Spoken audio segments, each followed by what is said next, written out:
How's it going, guys? So today I want to show you some stuff I have from a Japanese comic author I really like.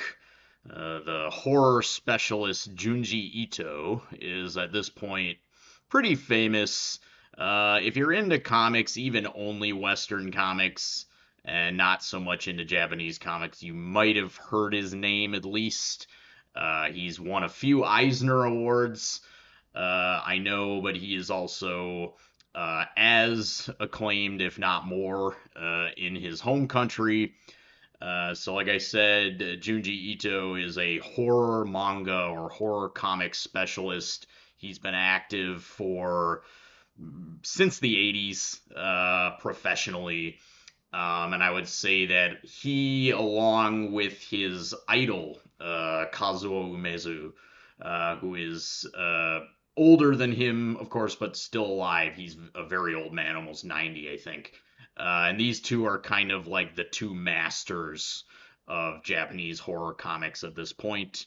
So if you have heard of Junji Ito, well, I'm sure you might enjoy this. If you haven't, maybe I can introduce you to a strange, spooky new world.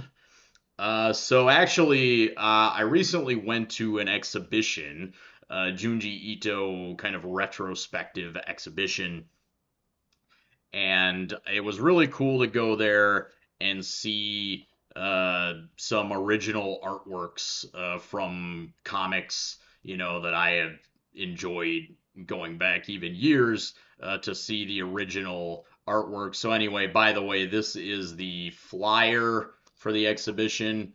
Generally, here in Japan, you can get these little flyers. These are called chirashi that you can get for anything from like movies to exhibitions. You can generally pick up these kinds of things in certain spaces, usually museums or movie theaters or things like that. So this is the kind of the poster for the exhibition in mini form, and then on the back you can kind of see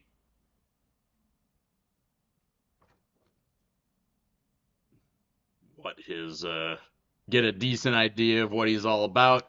This one in particular is one of his super famous illustrations from his comics, one of his more famous stories, but particularly this image.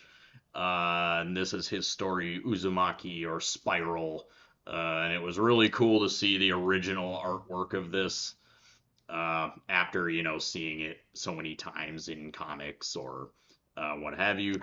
So this is the flyer. I also have my ticket, and this is the same image basically on the ticket, but I was pretty surprised to see that these were going for like $8, $8 equivalent online.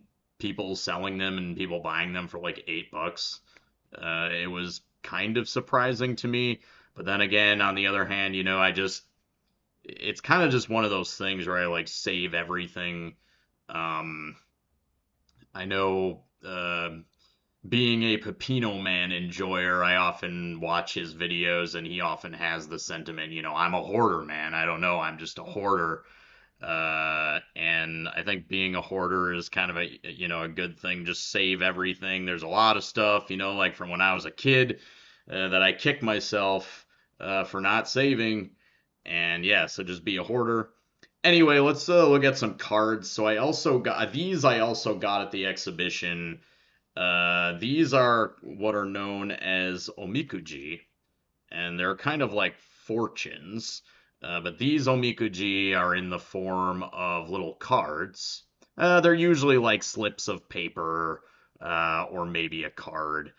They had a box where you could reach your hand in and get a fortune, and actually, you were only supposed to pull one, but I kind of broke the rules because cards were involved. So I, kind of nonchalantly reached in and grabbed two.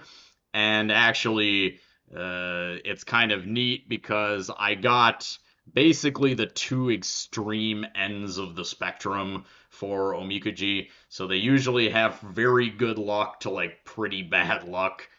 And this one is the luckiest card or luckiest fortune you can get.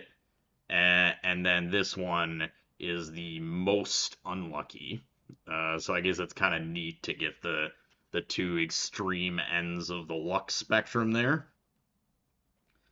I also got well, not like a card, but I did get a card at the exhibition too. Another card. I got this cool postcard. Usually when I go to art exhibitions and things like that, I do get like a postcard, and this time was no different. I did put this one in like a big top loader.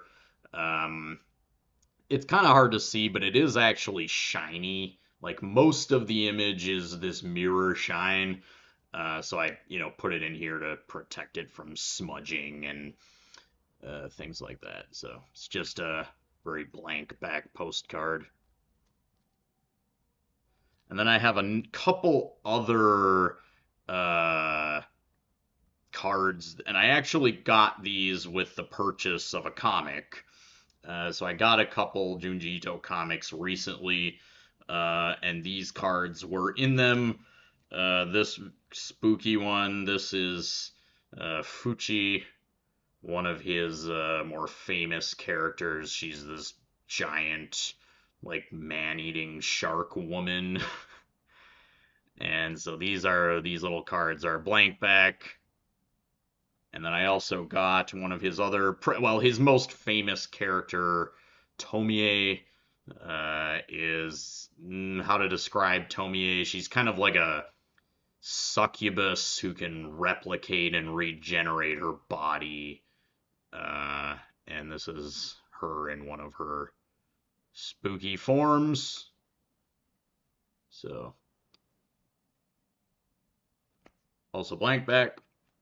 Okay, so let's get into like his actual, right? This would be kind of the bread and butter of Junji Ito is comics, right? He is a comic author. So I'll show you guys some comics here. I want to start with these because it kind of illustrates how comics work in Japan as opposed to like the United States, right? So usually when comics are first published, they're done so in these kind of big phone book sized phone book. I'm like aging myself. If there's any Zoomers watching, they're probably like, "What's a phone book?" These kind of big, door stopper sized comic anthology magazines. So, like I said, anthology, these will have several titles inside from several different authors, and they are made pretty cheaply.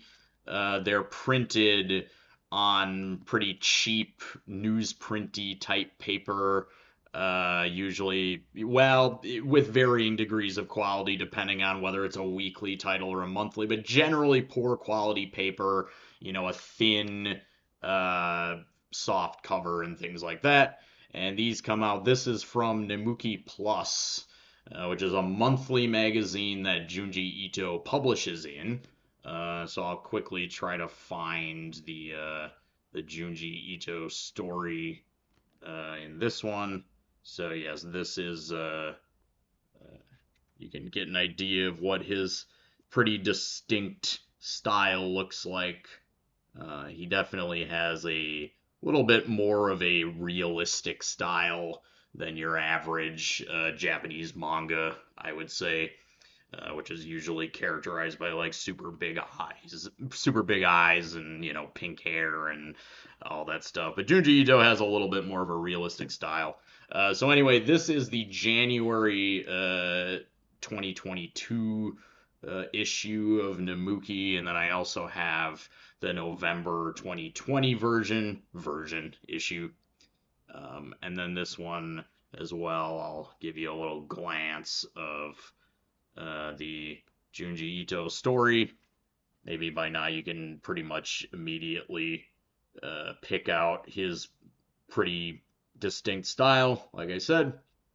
So, anyway, after manga titles are, you know, first published in these fat anthology books, they're generally then collected into books, and these books are called tankobon, and they're higher quality books that, unlike the big comic magazines, the monthlies and the weeklies, they will have only one author's title in it. They'll collect a certain number of chapters or a certain number of stories, and then they'll release them into a book with a little bit higher quality paper that is dedicated just to the author. So this is a Junji Ito tankobon that I recently bought called Fragments of Horror. I like the little, Monk, the Scream homage cover is pretty badass, if I do say so myself. So the paper, right, like I said, it's going to be like crisper registration in black and white, instead of where the magazines sometimes have like a more faded, or they do it in blue, or things like that, on higher quality paper.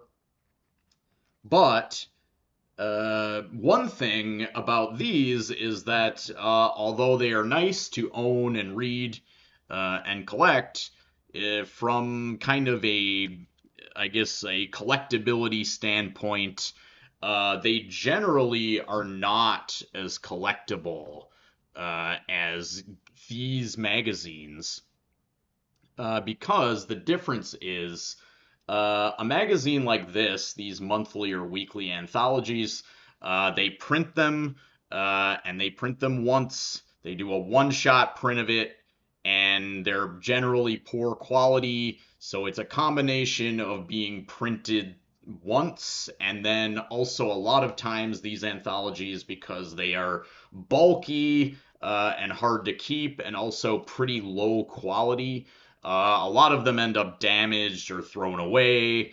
And generally speaking, any one issue of a manga anthology magazine is generally pretty hard to get your hands on if you don't get it right away. Whereas tankobon like this, they print them a lot, so they'll basically just print a tankobon of a popular author any number of times, on and on and on, pretty much into infinity. So this one is actually the sixth print of this book, which is not too bad considering it's a 10-year-old title and it's had six prints. But again, whereas these magazines, they only get one print, the week or the month they're released, and then most of the time someone will read them on a train, ditch them, throw them away. They're big and bulky and cheap. So if you actually have them, in good condition, and they feature, the first ever appearance of a certain author's characters or something, just like with American comics, these would generally be the titles that would have the most collector interest. So anyway, just a little bit enough on that printing. Here's a couple other Junji Ito collections, tankobon collections that I have. So this is volume 1 of Tomie. And I brought up Tomie before. Tomie is definitely his most famous character. It's his original character too. It's his very first story that he got published in a magazine was a Tomie story. So she's kind of the Junji Ito's OG character, and she's definitely the most famous. She's had movies about her and things like that. So yeah, this is volume 1. Again, this one is to illustrate the difference here. This is well, I guess I won't spend that too much time doing it. Never mind. I was gonna try to find what print this is, but enough about that print stuff. And then this is volume 2. of the collected Tomie stories, Volume 2. So there you go. So yeah, Junji Ito, the master of Japanese horror manga. I hope you enjoyed. As always, thanks for watching. Peace.